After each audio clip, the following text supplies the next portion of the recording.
Shalom Aleichem. We are in Parashat Ekev, one of my most favorite parshiot. As last week's Parashat Yuhanan, Ekev has a lot of powerful messages that are applicable to our daily life. And one of them is the famous verse found in a second Aliyah that says, and if after you succeed and you will be satisfied, you'll build houses, you'll have businesses, you'll have money, and your heart will become haughty and you will forget to Hashem. How? The verse says, and you may say in your heart, my strength and my might made me all this wealth. The danger that the Torah is warning us is that a person who has everything might think that he is the source of it.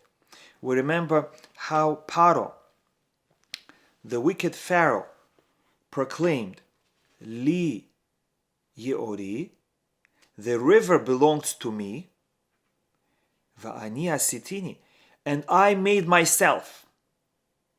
He became arrogant, prideful, and became a dictator, and didn't think about the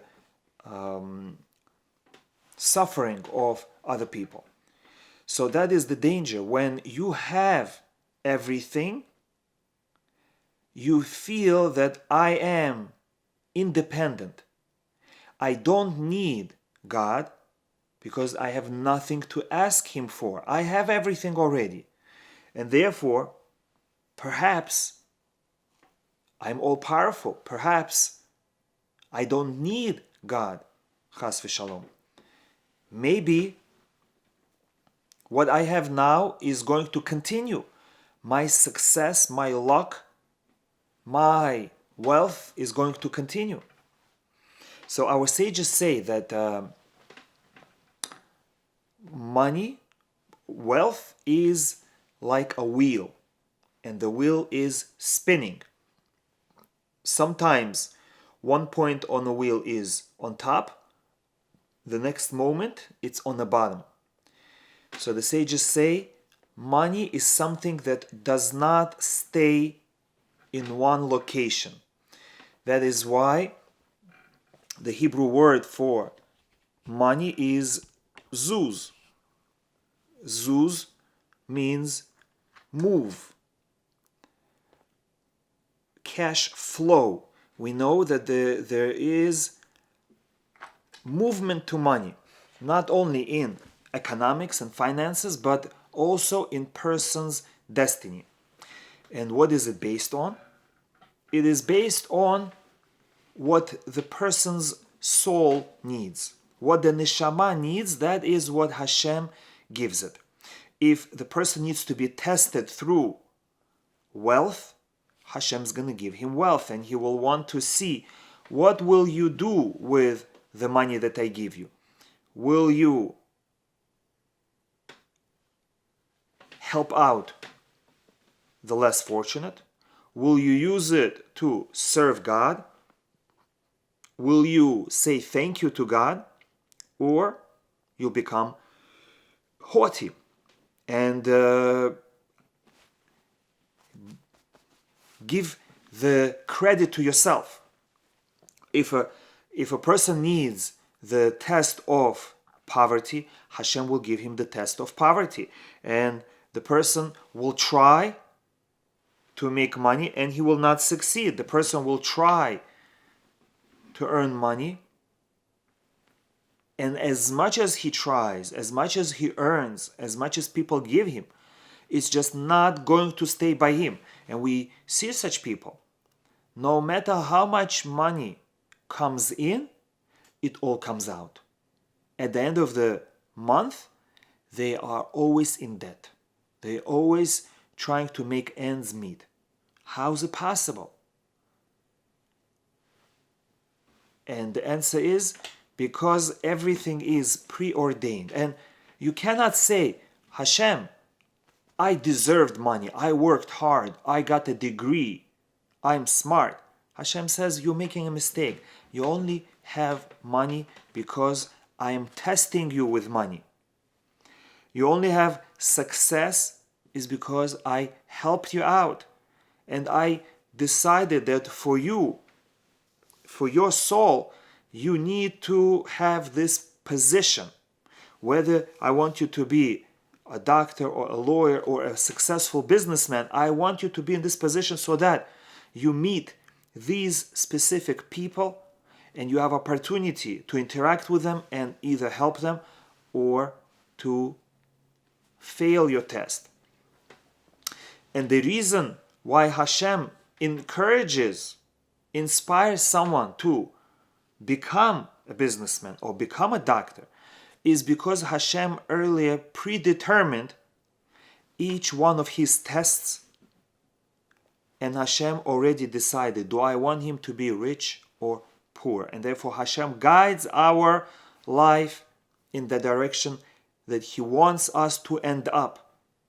And therefore it's foolish to say, I earned my money. No, you didn't. Hashem is the one who wrote it before you were born that you will have this money. So we have to be careful not to say in our own heart, my strength and my own hands made me this wealth. We have to realize that we humans are very frail. Yes, we are very strong, relatively. But at the same time, one little bug can kill us. One little wind, one little change in temperature, one little defect in the body, one little cut or inflammation can kill a person. So it's very easy for Hashem to take away someone's money or success. So we have to be very careful not to what's called put an ayin hara on ourselves, not to give ourselves an evil eye. Just like when people look at someone who is successful and they are jealous, that's called putting evil eye on them, and that can bring the person down. So too we can put an evil eye on ourselves, chas v'shalom, by being proud of our own achievements without saying thank you to Hashem. It's permissible to feel good about your achievements, but you have to right away say, I'm so happy that I achieved it. Thank you, Hashem, for helping me. Thank you, Hashem, for allowing me. Thank you, Hashem, for giving me the merit. If we say it, the success will continue. But if we are proud, emptily, without filling ourselves up with the appreciation for God, then Hashem will say, you missed it. I gave you good so that you enjoy and thank me. And you enjoyed and didn't thank. Not only that, you used it in order to hurt others, to put yourself above others, to say, I am better, look at me, I'm successful. Why isn't he trying? Why doesn't he get a job? What's wrong with him? I'm smart and he's not. Such thoughts, even if other people don't hear, such thoughts are very dangerous for our own success. Again, this is one of the most important principles in personal successful life, to pay attention to your success, be happy with your success, and thank Hashem. Don't take the credit for yourself. As soon as a person does, Hashem will take it away. For person's own safety. Because if Hashem doesn't take away success, the person will continue praising himself alone and pumping his ego, and eventually he might start worshipping himself. And that is very dangerous, and Hashem will save the person out of love and take away the success, if success is so dangerous for that person. Now, the name of the Parsha, Ekev, comes from the word heel. Heel, the bottom part of our foot, signifies the end. Rosh is the head. The head is the beginning. Heel, Ekev, is the end. In Hebrew, the word Ekev is also used as the outcome. As the outcome of what you do now is going to be something later. Because outcome is the end. Or another translation is reward.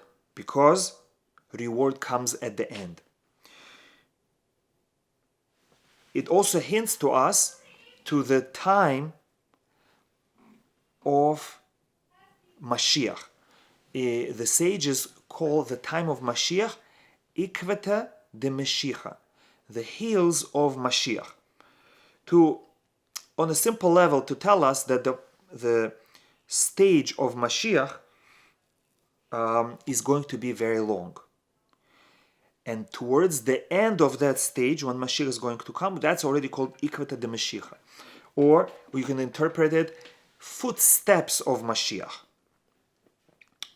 So that means our Parsha is hinting us, how can we bring Mashiach faster? And the Parsha starts by saying, this will be the reward if you listen to the commandments of God and observe them. The way to fulfill your mission in life, to fulfill your potential and the potential for the entire Jewish nation is listening to Hashem and doing His mitzvot. What will happen if we do?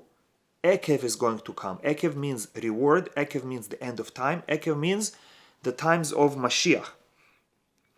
And Hashem is describing the beautiful world that we are going to have, and each individual is going to have right now. Hashem will guard for you the covenant and the kindness that He swore to your forefathers. Hashem made a covenant with our forefathers, and He is obligated to keep it. And Hashem is acting with us with kindness, which means whether Hashem is going to give us reward because of our own fulfillment of mitzvot, or because Hashem promised to our forefathers, or because out of pity, of kindness, of mercy for us. As the sages say, there are different ways that Mashiach can come. Mashiach can come either when the generation is righteous, that is, when the Jewish people observe the mitzvot of Hashem, or when the generation is guilty, when the Jewish people, unfortunately, are not keeping the commandments. And Hashem says Mashiach is still going to come because of chesed, because I will do kindness to the Jewish people.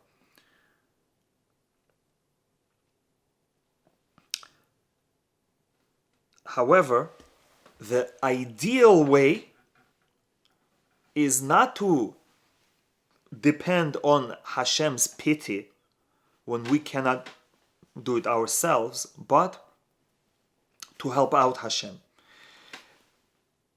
The ideal way is to say, Hashem, you promised to our forefathers that you're going to save us from exile, bring us back to our land, establish the kingdom of Mashiach for us, rebuild Jerusalem and the temple, and you have to fulfill it.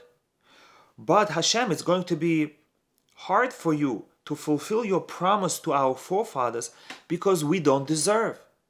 Yes, you have to do it because you promised, but at the same time, you know that you're only doing it because of your obligation, not because we did anything to step forward and to do our part.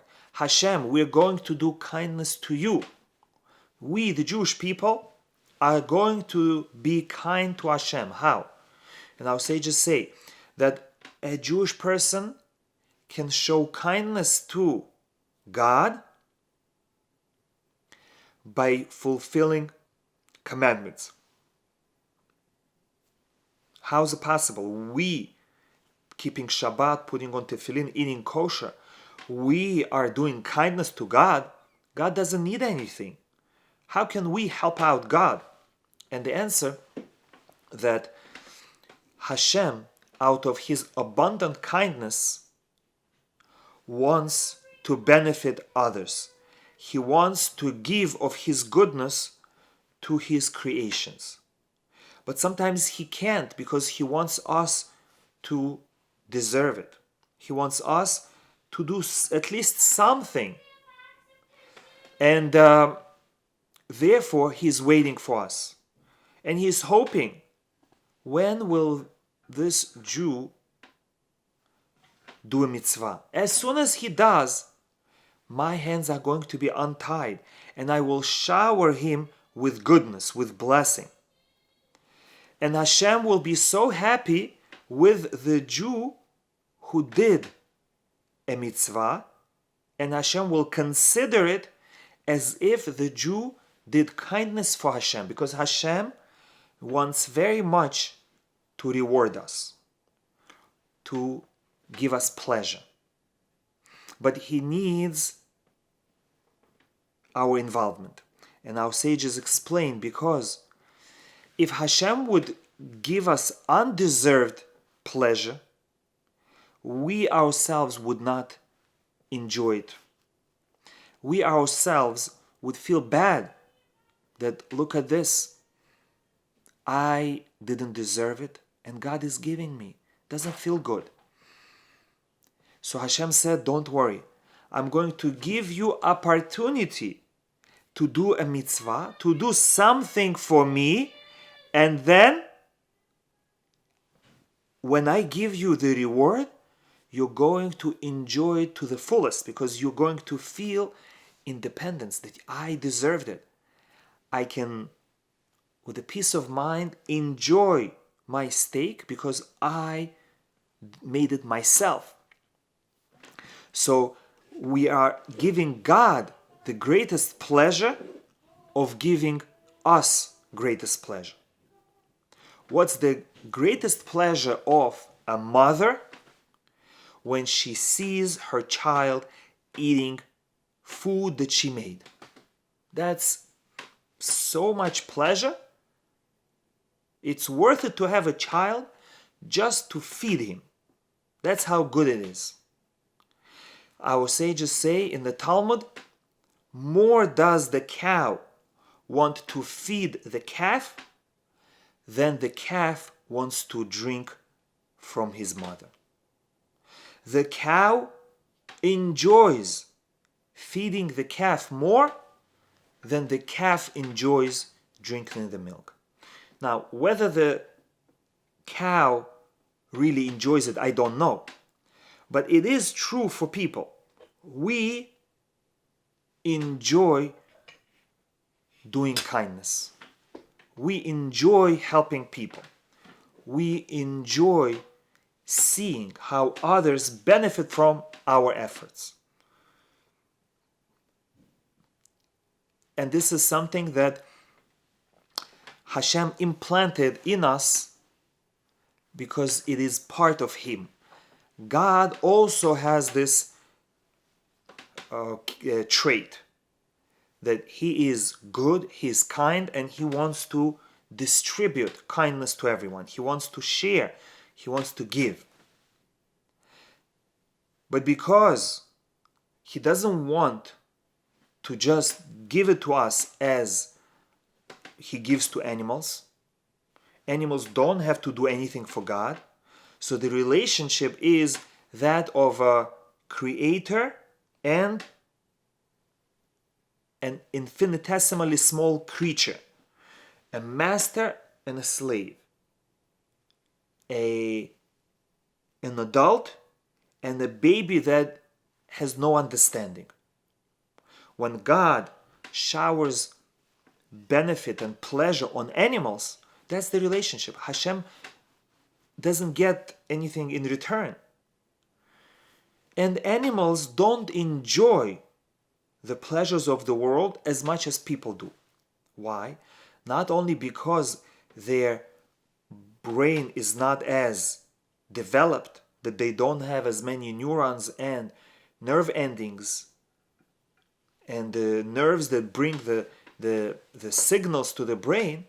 Besides that, they don't have the feeling of satisfaction that you get because I achieved something. And the greater your effort, the more effort you put in, the greater your sacrifice, the harder you work, the more you enjoy at the end. Like it says in Mishle, sweet is the sleep of the laborer. Someone who is a lazy bum, a couch potato, when the time comes to sleep, he doesn't enjoy it. He was laying the whole day. Life becomes boring. But a laborer, a hard-working man who works hard the entire day, he comes home and he gets such pleasure from his sleep. A person who has all the delicacies in front of him the whole day, he stops appreciating food. But when he is hungry and then he gets food, he enjoys it so much more.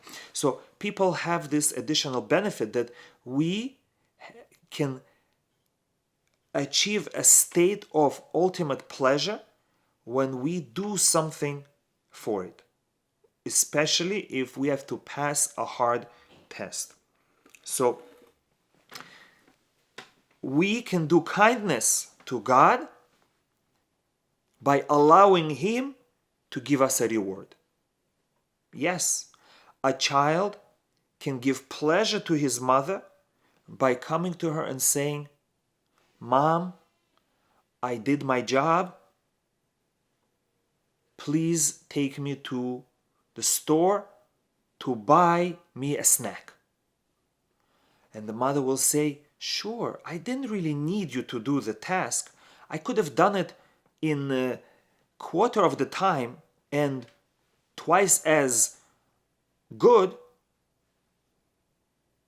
I only asked this so that you become a mature adult. I'm just training you. I don't need your help, just like God doesn't need our help. I'm only asking you in order to raise you as a responsible person so that you will be successful. And I only promised you a reward to encourage you to do something that's good for you. And the mother will be so happy. She'll say, I see my son is maturing. I see my son is growing up as a good man. And I am so proud of him. I'm going to go to the store with him, and instead of buying something for $5 that I promised, I'm going to buy it for him for $20 because I love him so much. That is what Hashem does with us. As soon as He sees one little effort, a little light of hope that we are on the right path, He rejoices and He showers us with good. As it says, the amount of good that Hashem does is 500 times more than the amount of bad. Which means if a person does equal positive and negative, for negative, let's say -1 degree, he will get 1 punishment. But for a positive 1 degree, he will get 500 times the reward. Why? If you do a sin, you get a $100 fine. If you do a mitzvah, you should get a $100 reward. But Hashem says, no, I'm not satisfied with giving you $100 reward. Because I'm giving you reward not only for yourself, but also for me. It gives me pleasure to God to give you reward. And therefore I'm going to increase it 500 times, not only for what you deserve, but also because you did kindness to me. Because you allowed me to give you that one reward, and for that I'm going to give you another 500 times reward.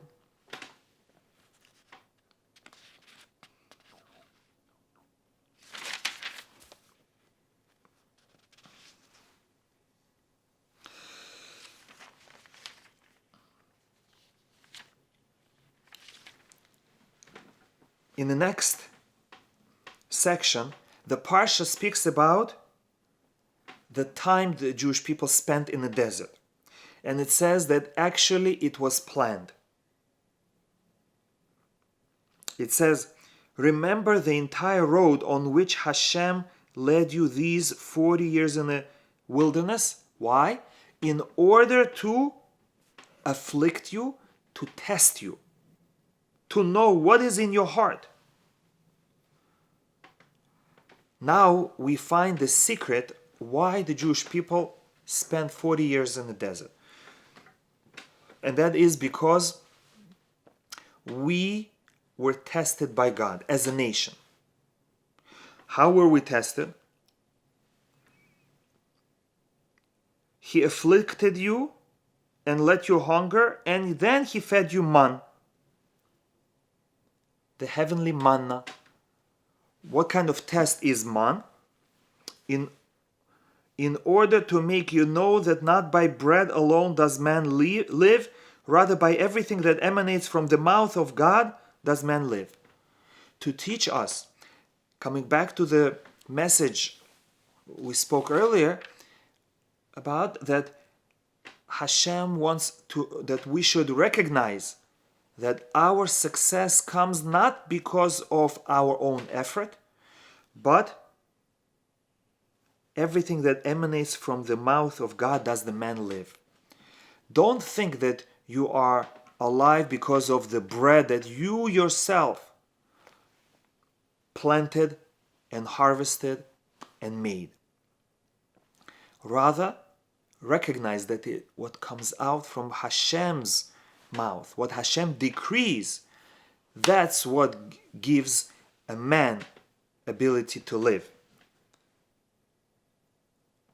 And Hashem showed it to us because for 40 years we didn't have to work. 40 years, miraculously, bread appeared on our doorstep. And that was in order to teach us the lesson that we don't need to work hard, we don't need to cheat in business, we don't need to worry. All we need is to patiently rely on God, and Hashem will provide us with everything. Another test was, will I worry for tomorrow? Man lasted only 1 day and 1 night. Then by the next morning, it would spoil. You couldn't save it. And that further solidified in the heart of Jewish people that I don't need to worry about tomorrow. Because just like Hashem took care of me yesterday, and He took care of me today, so too he will take care of me tomorrow.